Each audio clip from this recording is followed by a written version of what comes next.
بسم اللہ الرحمن الرحیم۔ السلام علیکم دوستو، اچھی ویڈیوز اور اسلامک واقعات کے لیے ہمارے چینل کو سبسکرائب کرنا ہرگز مت بھولیے گا۔ حضرت بایزید بسطامی رحمۃ اللہ علیہ اپنی زندگی کا ایک عجیب و غریب واقعہ سناتے ہیں کہ میں ایک سفر میں خلوت سے لذت حاصل کر رہا تھا اور فکر میں مستغرق تھا اور ذکر سے انس حاصل کر رہا تھا کہ میرے دل میں ندا سنائی دی، اے بایزید، در سمعان کی طرف چل اور عیسائیوں کے ساتھ ان کی عید اور قربانی میں حاضر ہو، اس میں ایک شاندار واقعہ ہوگا۔ تو میں نے اعوذ باللہ پڑھا اور کہا کہ پھر اس وسوسہ کو دوبارہ نہیں آنے دوں گا۔ جب رات ہوئی تو خواب میں ہاتف کی وہی آواز سنی۔ جب بیدار ہوا تو بدن میں لرزہ تھا۔ پھر سوچنے لگا کہ اس بارے میں فرما برداری کروں یا نہ، تو پھر میرے باطن میں ندا آئی کہ ڈرو مت کہ تم ہمارے نزدیک اولیاء اخیار میں سے ہو اور ابرار کے دفتر میں لکھے ہوئے ہو، لیکن راہبوں کا لباس پہن لو اور ہماری رضا کے لیے زنار باندھ لو، آپ پر کوئی گناہ یا انکار نہیں ہوگا۔ حضرت شیخ فرماتے ہیں کہ صبح سویرے میں نے عیسائیوں کا لباس پہنا، زنار کو باندھا اور دیر سمعان پہنچ گیا۔ وہ ان کی عید کا دن تھا۔ مختلف علاقوں کے راہب دیر سمعان کے بڑے راہب سے فیض حاصل کرنے اور ارشادات سننے کے لیے حاضر ہو رہے تھے۔ میں بھی راہب کے لباس میں ان کی مجلس میں جا بیٹھا۔ جب بڑا راہب آ کر ممبر پر بیٹھا تو سب خاموش ہو گئے۔ بڑے راہب نے جب بولنے کا ارادہ کیا تو اس کا ممبر لرزنے لگا اور کچھ بول نہ سکا، گویا اس کا منہ کسی نے لگام سے باندھ کر رکھا ہے۔ تو سب راہب اور علماء کہنے لگے، اے مرشد ربانی، کون سی چیز آپ کو گفتگو سے مانے ہے؟ ہم آپ کے ارشادات سے ہدایت پاتے ہیں اور آپ کے علم کی اقتدار کرتے ہیں۔ بڑے راہب نے کہا، میرے بولنے میں یہ امر مانے ہے کہ تم میں ایک محمدی شخص آ بیٹھا ہے، وہ تمہارے دین کی آزمائش کے لیے آیا ہے، لیکن یہ اس کی زیادتی ہے۔ سب نے کہا، ہمیں وہ شخص دکھا دو، ہم فوراً اس کو قتل کر ڈالیں گے۔ اس نے کہا، بغیر دلیل اور حجت کے اس کو قتل نہ کرو، میں امتحاناً اس سے علم الادیان کے چند مسائل پوچھتا ہوں، اگر اس نے سب کے صحیح جواب دیے تو ہم اس کو چھوڑ دیں گے، ورنہ قتل کر دیں گے، کیونکہ امتحان مرد کی عزت ہوتی ہے یا رسوائی یا ذلت۔ سب نے کہا، آپ جس طرح چاہیں کریں، ہم آپ کے خوشہ چیں ہیں۔ تو وہ بڑا راہب ممبر پر کھڑا ہو کر پکارنے لگا، اے محمدی، تجھے محمد کی قسم کھڑا ہو جا کہ سب لوگ تجھے دیکھ سکیں۔ تو بایزید رحمۃ اللہ علیہ کھڑے ہو گئے۔ اس وقت آپ کی زبان پر رب تعالیٰ کی تقدیس اور تمجید کے کلمات جاری تھے۔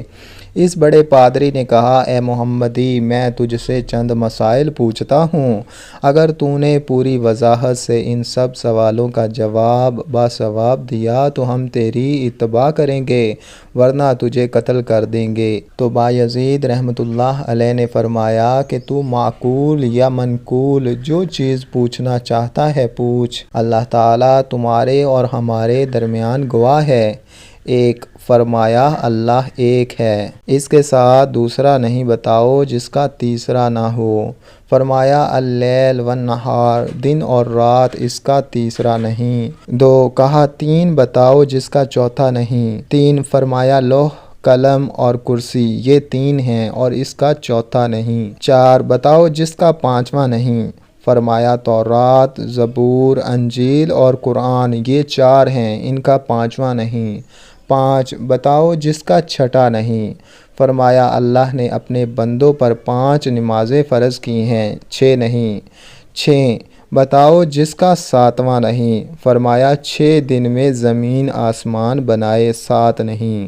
7، کہا 7 بتاؤ جس کا 8واں نہیں۔ فرمایا میرا رب کہتا ہے کہ میں نے 7 آسمان بنائے، اس لیے آسمان 7 ہیں، ان کا 8واں نہیں۔ 8، کہا 8 بتاؤ جس کا 9واں نہیں۔ فرمایا میرے رب کی عرش کو 8 فرشتوں نے پکڑا ہوا ہے، 9 نے نہیں۔ 9، وہ 9 بتاؤ جس کا 10واں نہیں۔ فرمایا حضرت صالح علیہ السلام کی قوم میں 9 بڑے بڑے بدمعاش تھے، 10واں نہیں تھا۔ اللہ نے 9 کہا۔ 10، کہا وہ 10 بتاؤ جس کا 11واں نہیں۔ فرمایا حج میں کوئی غلطی ہو جائے تو اللہ نے ہمیں 7 روزے وہاں رکھنے اور 3 گھر میں رکھنے کا حکم دیا ہے۔ یہ 10 ہیں، 11 نہیں۔ 11 وہ 11 بتاؤ جس کا 12واں نہیں۔ فرمایا یوسف علیہ السلام کے 11 بھائی تھے، 12 نہیں۔ 12 وہ 12واں جس کا 13واں نہیں۔ فرمایا سال میں اللہ نے 12 مہینے بنائے ہیں، 13 نہیں۔ 13 وہ 13 جس کا 14 نہیں۔ فرمایا حضرت یوسف علیہ السلام نے اپنے باپ سے کہا کہ میں نے 11 ستارے دیکھے، ایک سورج دیکھا اور ایک چاند دیکھا جو مجھے سجدہ کر رہے ہیں، یہ 13 ہیں، 14 نہیں۔ 14 وہ چیز بتاؤ جس کو خود اللہ نے پیدا فرمایا اور پھر اس کے بارے میں خود ہی سوال کیا۔ فرمایا حضرت موسیٰ علیہ السلام کا عصا ڈنڈا اللہ کی پیداوار ہے، لیکن خود اللہ نے حضرت موسیٰ علیہ السلام سے اس کے بارے میں سوال کیا کہ اے موسیٰ تیرے ہاتھ میں کیا ہے؟ 15 سب سے بہترین سواری کون سی ہے؟ فرمایا سب سے بہترین سواری گھوڑا ہے۔ 16 سب سے بہترین دن کون سا ہے؟ فرمایا جمعہ کا دن سب سے بہترین ہے۔ 17 سب سے بہترین رات کون سی ہے؟ فرمایا لیلۃ القدر کی رات سب سے بہترین ہے۔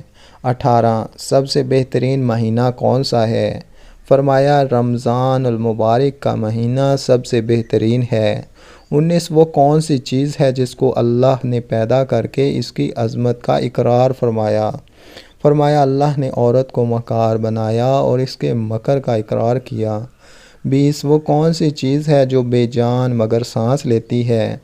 فرمایا میرا رب کہتا ہے کہ مجھے صبح کی قسم جب وہ سانس لیتی ہے۔ 21 وہ کون سی 14 چیزیں ہیں جنہیں اللہ نے اطاعت کا حکم دیا ہے اور ان سے بات کی؟ فرمایا اللہ نے 7 زمین 7 آسمان بنائے اور ان 14 کو خطاب کر کے فرمایا میرے سامنے جھک جاؤ، تو ان 14 کے 14 نے کہا یا اللہ ہم آپ کے سامنے جھک رہے ہیں۔ 22 وہ کون سی چیز ہے جسے اللہ نے خود پیدا فرمایا پھر اللہ نے اسے خرید لیا؟ فرمایا اللہ تعالیٰ نے مسلمانوں کو پیدا کیا اور ان کو خود خرید لیا جنت کے بدلے میں۔ 23 وہ کون سی بے جان چیز ہے جس نے بے جان ہو کر بیت اللہ کا طواف کیا؟ فرمایا نوح علیہ السلام کی کشتی پانی پر چلی اور چلتے چلتے جب بیت اللہ پر آئی اور بیت اللہ کے ساتھ چکر لگائے۔ 24 وہ کون سی قبر ہے جو اپنے مردے کو لے کر چلی؟ فرمایا حضرت یونس علیہ السلام کی مچھلی جو حضرت یونس علیہ السلام کو 40 دن لے کر اندر چلتی پھرتی رہی، وہ قبر کی طرح تھی اور قبر کی طرح چل رہی تھی۔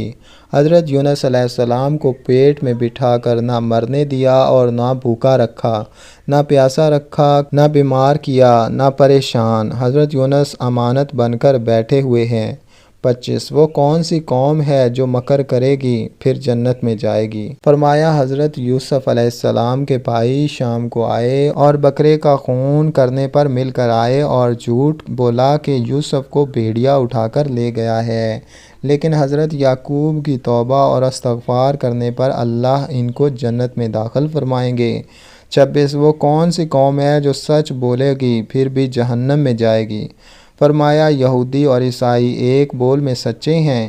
یہودی کہتے ہیں عیسائی باطل پر ہیں اور عیسائی کہتے ہیں یہودی باطل پر ہیں۔ اس بول میں دونوں سچے ہیں لیکن دونوں جہنم میں جائیں گے۔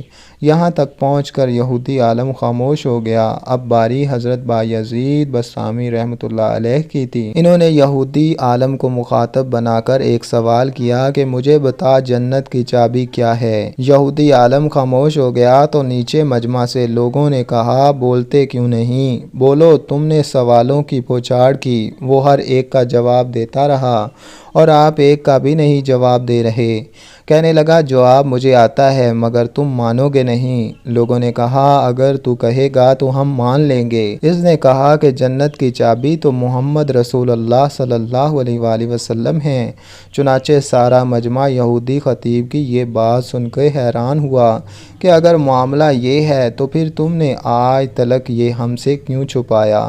یہودی خطیب تو وہاں سے سرک گیا لیکن وہاں پر موجود سینکڑوں حقیقت پسند اور منصف مزاج لوگوں نے سرکار دو عالم صلی اللہ علیہ وآلہ وسلم کا کلمہ پڑھ لیا اور اسلام میں داخل ہو گئے۔